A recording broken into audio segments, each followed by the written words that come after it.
Israel will exist and will continue to exist until Islam will obliterate it, just as it has obliterated others before it. Cole, that was Hassan al-Banna, the founder of the Muslim Brotherhood in 1928. And I think it encapsulates the attitude of the Muslim Brotherhood in a nutshell. Well, we're back with our series on Israel, the state of Israel, and that quote certainly summarizes where we left off. We talked about the founding of Israel. We talked about the day after it's recognized as a nation, it was attacked on every side by enemies again, time after time after time. And we left things after 1967 and 1973 when a coalition of Muslim states had tried to erase Israel from the map. They refused to recognize Israel as a state. They refused to recognize the Jews having a homeland, and they've made it their goal to eliminate Israel and the Jews from the Middle East. And yet, in rather miraculous fashion, Israel has survived. Embattled, they've been betrayed, they've been surprised, they've taken the initiative, they've built a military, and after about 30 years of constant threats, Israel is surviving. And we ended the last episode in a way that I thought you framed this so well. The beginning of the state of Israel is all about the states that surround Israel. You have Egypt, you have Jordan, you have Syria, you have Lebanon attacking. But something changes in the late 60s, early 70s after these two major conflicts. It's no longer the major states who become the players on this stage. It's other groups. And so we turn our attention now to a new phase of what's happening in the history of the state of Israel, the non-state players. Exactly. You know, sometimes we think that all of the nations around Israel are Muslim, and that's true. They are largely Muslim, but their rulers are not always Muslims. For example, Abdel Nasser, the president of Egypt, before and during the 1967 Six-Day War, was a secular man.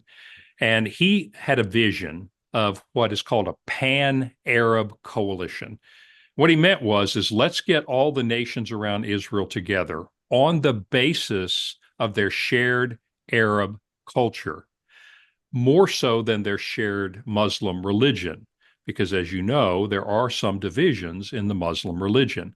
But he was a secular leader, and he thought that we can get together on the basis of our shared cultures, and we will defeat Israel.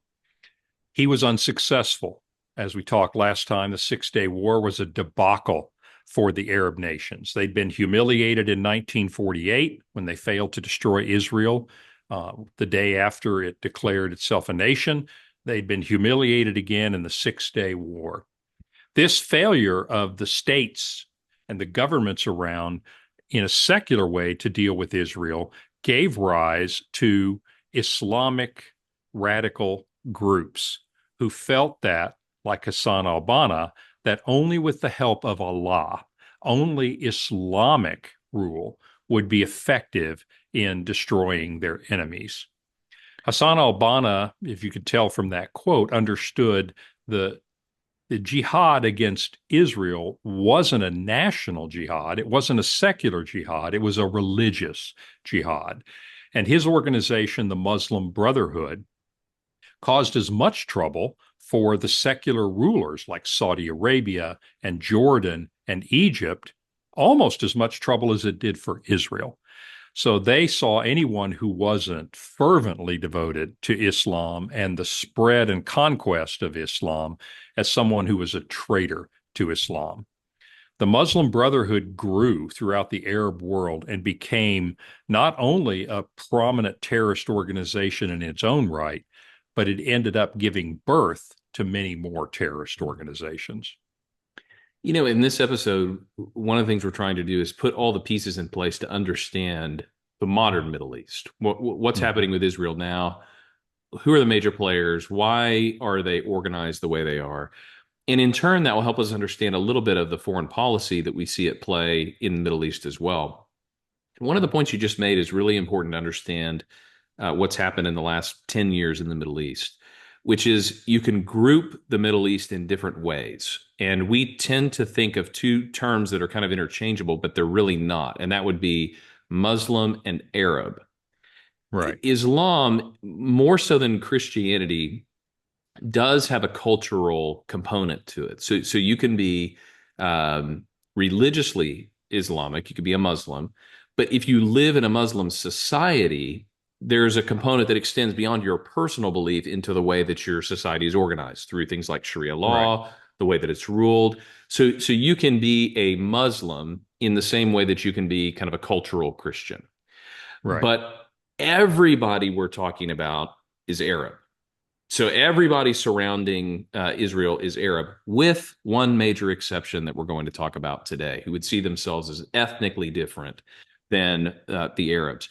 And these categories make a big difference. So when you see things like we'll talk about in the third episode, the Abraham Accords, for example, what's happening there is you're grouping these nations together along some natural lines that don't just have to do with are these Arabs or not? Are they Muslim or not? There are other interests. There are other concentric Right. circles that are at work in the Middle East. So to begin our story again from 1973, you had seen all these state actors that are Arabs, and that was kind of the central component. In the new era that we're moving into, would you say that that shifts from an ethnic identity to a more religious identity? Absolutely. For example, after the 73 Yom Kippur War, Anwar Sadat he didn't make peace with Israel, but he basically had a treaty with Israel so that it ended the state on state wars. Anwar Sadat was assassinated by the Egyptian Islamic Jihad organization for making that agreement with Israel. And so, right after 73, you begin to see the rise of these extreme Islamist organizations. And there are two that are really important to us still today. So, shortly after 1973, in 1982, in Lebanon, we see the rise of Hezbollah. Hezbollah is an Arabic word that means the party of Allah. And so, going along with what we're saying, you're no longer seeing things that say, people united against Israel. You're seeing Islamic Jihad, Hezbollah, the party of Allah. You're seeing acronyms that talk about the Islamic Jihad against Israel.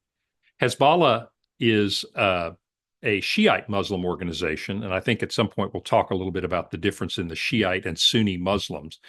But effectively, for our purposes, they're both committed religiously to the destruction of Israel. Hezbollah has natural ties to Iran, which is also a Shiite Muslim country. They came on the scene, Cole, in a big way. They were founded in 1982. They were committed to the destruction of Israel.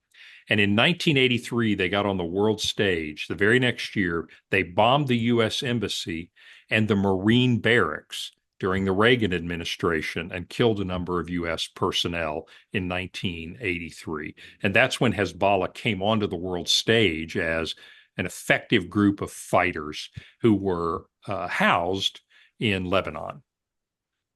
Yeah, it's shortly after this that the U.S. declares them to be a terrorist organization.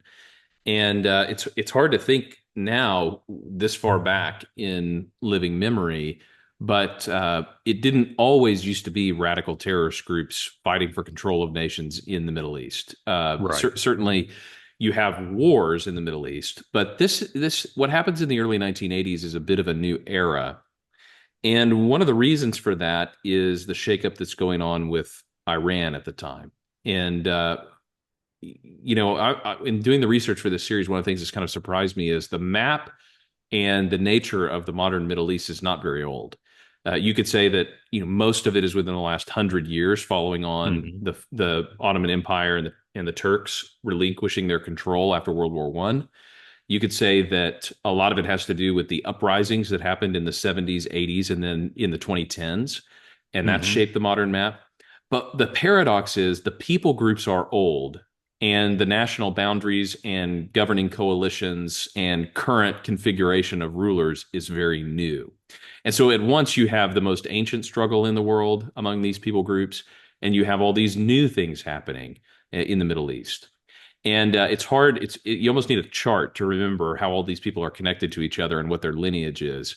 But as we talk about these new terrorist groups, particularly Hezbollah, we have to talk about what happened in Iran in the late 70s. Exactly. As I said, Hezbollah was founded in Lebanon in 1982, committed to the destruction of Israel. But just a few years before that, the Shah of Iran, who was a secular ruler, very pro-Western, was overthrown by the Ayatollah Khomeini and his followers of Islam. And again, they overthrew him because they thought he was not Muslim enough. He was not antagonistic enough against Israel. He was too friendly with the West. He was not a religious ruler. And so they successfully had a rebellion and took over the nation of Iran in 1979. And not only did they, of course, turn Iran into a Muslim ruled state with Sharia law, they very quickly began to implement their mission of destroying Israel by reaching out to organizations like Hezbollah. And they realized early on that once you get the treasury of a nation, I mean, once you get the finances that a nation has and the oil revenue, they realized that they could use that to fund their anti-Israel efforts. Now, that sometimes comes at the expense of taking care of your people. And that, of course, as we'll see when the Arab Spring comes, that's one of the reasons that makes those entities like Iran a little unstable, because they basically funnel a great deal of their resources into their jihad efforts. And so quickly in 1979, Iran begins to supply arms and funding to Hezbollah. And so by the time that they attack the U.S. Embassy and the Marines in 1983, they are effectively allies of Iran striking back at the West. Well, this is where you get into some pretty complicated geopolitics. During this time, you have the revolution in Iran, and then shortly afterwards, you have a prolonged war with Iraq. And so from 1980 to 1988, you have these two countries at war, and it implicates the United States in some interesting ways. And so during this war, the United States is effectively doing a little of both sides support.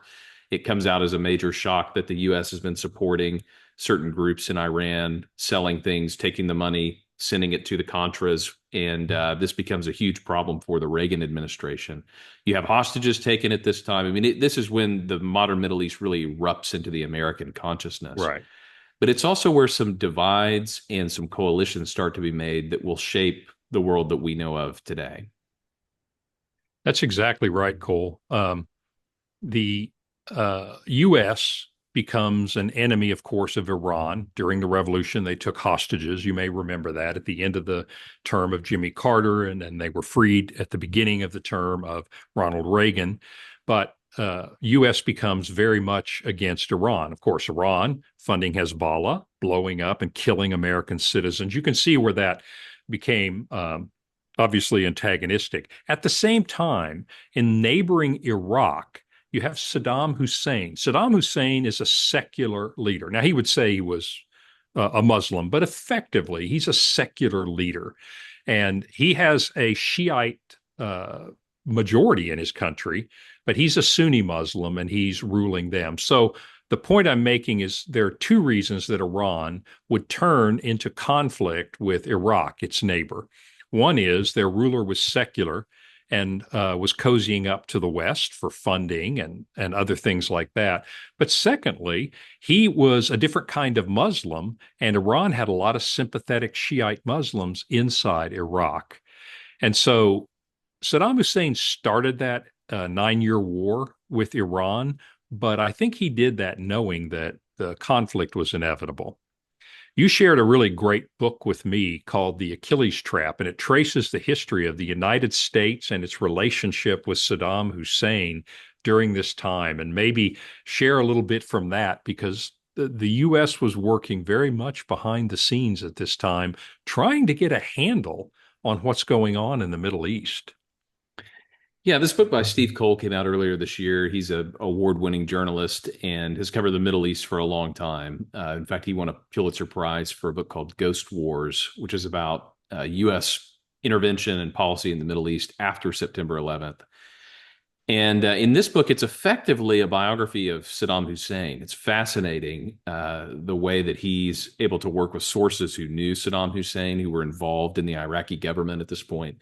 And he sets up the book with an interesting question. We think of the U.S. engagement with Iraq basically through the lens of the George W. Bush administration.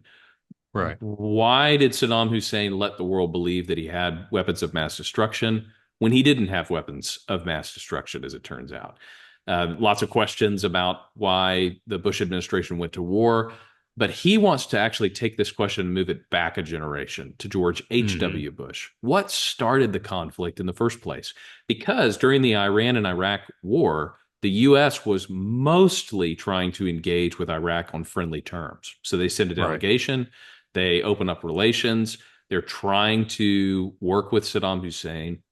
And one of the things that becomes apparent in this book early on is Saddam Hussein was trying to acquire nuclear weapons from the early 80s on. And the reason for that, which might come as a surprise, but takes us right back to our story about Israel, is because he wanted to use them against and as a bargaining chip and protection from Israel. All through this book, the major thread is Saddam Hussein's paranoia about Israel.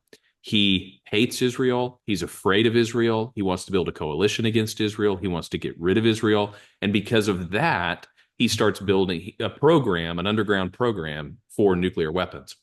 What's interesting about this, though, is he had the opportunity to essentially be an ally with the United States, except the United States was an ally of Israel. And so he thinks through some reasonable means, some leaked information, some mixed signaling, some misunderstandings on both sides. He thinks that the United States is essentially courting him as an in for Israel to infiltrate and bring down his regime. And so at the end of the book, what you have is a very paranoid dictator. You have a complete misunderstanding history of not working well together between Iraq and the U.S.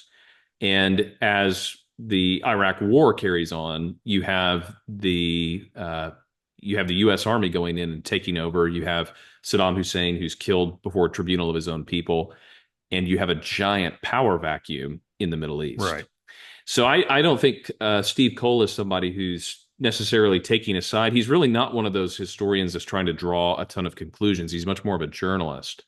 But it does pose the interesting question: without Saddam, then what? There's no doubt that Saddam was an evil person. He did all kinds of things that were terrible. But one of the things that Cole intimates through the book is, but when he was there was at least a little bit of equilibrium. And now we're seeing the absence of equilibrium, both in what happened in Iraq and Afghanistan and what's now happening with Iran in the Middle East. And there's a lot of lessons to take from that book. But I thought that was one of the shrewdest is, yes, this was clearly not a great guy. This was somebody that in a vacuum you wouldn't want to have in power.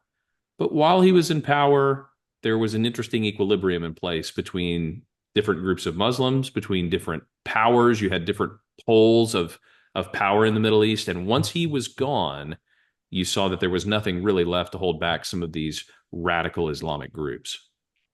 Well, that's exactly right. And it makes sense. But at this point, a listener might say, well, if Saddam Hussein was trying to get a nuclear weapon because he wanted to destroy Israel, and if Iran was formed to also destroy Israel, why weren't they friends?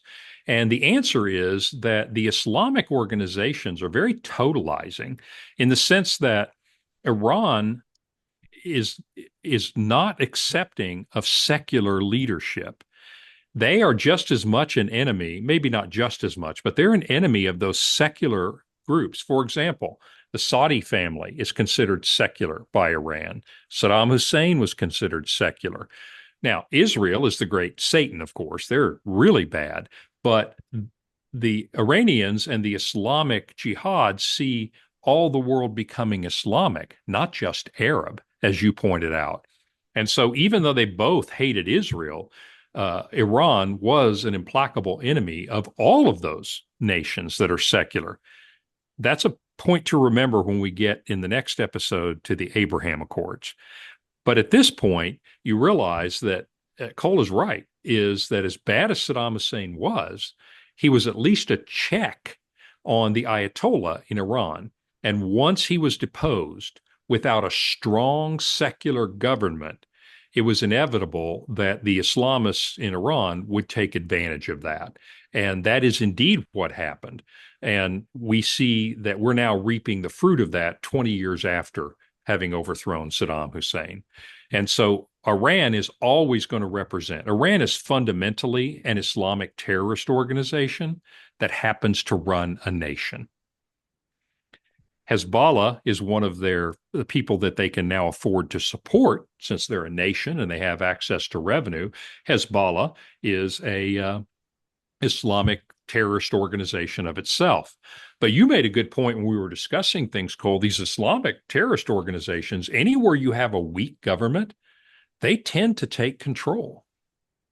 Yeah, there's a militaristic component, not just in the fighting against Israel, but in taking over their own people. So what you see in the rise of Hezbollah is they were not content just to be a group of weekend warriors who are out to get Israel. They want control of Lebanon. So Right. what you see is they end up attacking their own people, not just the U.S. Embassy, not just the Marine barracks. They end up fighting wars. They develop a militia. They get a seat in the government. They start to attack people that are in the government, and they effectively take control of Lebanon. And the interesting thing is how, for Westerners to think about this, how could this happen? How do you have a nation that has these insurgent groups that all of a sudden are either taking power or voted into power or have some coalition government with a secular ruling group to where they Right. wield power?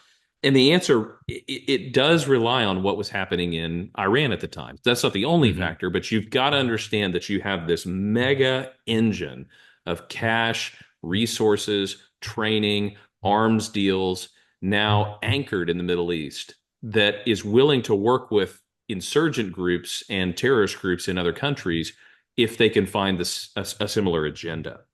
So if we hop back into our story of non-state actors, we've got Hezbollah, who has arisen. They've made a name for themselves. They fought multiple wars on the northern border of Israel. They have very prominent leaders in the Arab world, very well-respected people. And they're not the only group like this. In fact, groups like this seem to be popping up everywhere during this decade. That's exactly right. We talked in our last episode about Yasser Arafat and the Palestinian Liberation Organization, the PLO. In my view, he effectively made the Palestinians the Palestinians. He took that group of people that were displaced in the West Bank and he gave them an identity. And that is, you're not just Jordanian citizens, you are your own people group, Palestine, and I am here to be your leader and liberate you. And so at that point in the 80s, the PLO was basically ruling and the terrorist group in the West Bank. But Cole, they were also in the Gaza Strip, what we think of today as Gaza and the Gaza Strip. But they, over time, started to make agreements with the West. They made agreements, the Oslo Accords in the 90s, and they began to scale back their terrorism because they realized that terrorism wasn't getting them what they wanted from Israel. Well, they are fundamentally, again, a secular organization. The party behind the PLO is called Fatah. They are a political party. Well, during this time in 1987, just a few years after Hezbollah, we see the rise of Hamas. Hamas is a Sunni Islamist terrorist organization. They were located in the Gaza Strip and they became very impatient with the PLO. They thought the PLO wasn't violent enough, they weren't vicious enough, that they were kind of making an arrangement with the West a little bit as opposed to being violently opposed. And in 2007, in the Gaza Strip, after battling Hamas and the PLO, battling one another, politically fighting one another. In an election in 2007, Hamas gained power in by legitimate means in the Gaza Strip, and they quickly ran the PLO out of town, and they took over. And the 2007, by the way, was the last election in the Gaza Strip. So they were voted into power, and now they retain that power by violence and by control. So Hamas came up for the very same reasons that Hezbollah did, and they overthrew another Arab organization because they weren't rabid enough, they weren't violent enough against Israel. And so from 2007 until today, Hamas has turned Gaza into a weapons factory with the sole interest of destroying Israel at the cost of the livelihood of their people. You know, what's interesting about this shift is there's all these balances of power that are so delicately held together. I mean, it is a card tower in some ways where once there's an opening, there's a group that begins to move and take over, and mostly militant. You haven't Right, seen very many uprisings of peaceful moderates in the Middle East in the last 40 years. right, You see things like the rise of Hezbollah, the rise of Hamas, the PLO. You know, it's this same time period, basically. I mean, a little bit later than what we're talking about now, that Al Qaeda is founded in the vacuum left by the Soviet Union, right, leaving after the Afghan war in Afghanistan. So after 1989, after the fall of the Soviet Union, there's a vacuum through the network that Osama bin Laden had been building. You have Al Qaeda. They end up basically merging with several other radical groups. They combine with the Taliban. They do some attacks, and all of a sudden, they're the prominent, powerful group in Afghanistan.